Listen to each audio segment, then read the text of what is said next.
sitting here with Jack Lemmon, and Jack, I tell you, my dear, I would love to have brought you a nice cream pie to show my not appreciation. again.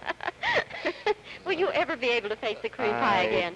I ate more pie inadvertently in that 1 week of shooting a pie throwing thing than I ever had in my life collectively up till then, I think. Were they real pies? Yes, yeah, they were all real pies. What they did was use as many different colors as we could, you know, for the frosting on the top there, because it was a color film, but they were all real pies.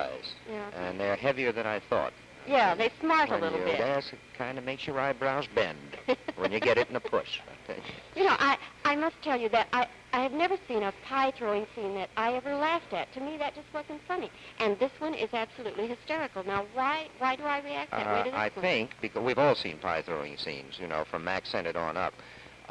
Blake Edwards, who wrote and directed the film, and who conceived the entire thing, was smart enough to give it a point of view. Real, I think, lasting comedy, or good comedy, successful comedy, at least in our time anyway, really stems from the behavior of a character in a situation, rather than just the situation. Falling in a manhole that isn't covered and so forth is funny, but that was that, and we've all seen it, and that's just slapstick, period.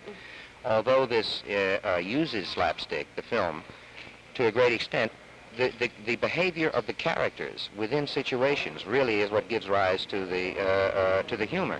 And he took a pie fight in which almost 5,000 pies were thrown back and forth with all of the main characters involved. But what he did was give it a point of view, because he took Tony Curtis, the hero, and he walked him through this entire sequence, and he never got hit. Nobody ever touched the hero.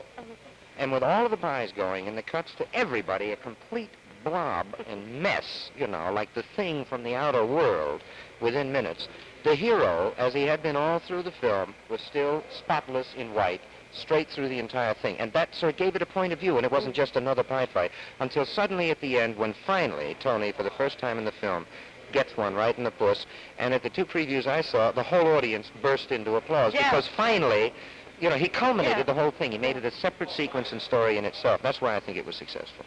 Jack, it's kind of a local gag, and I won't go into it. But would you laugh just one time?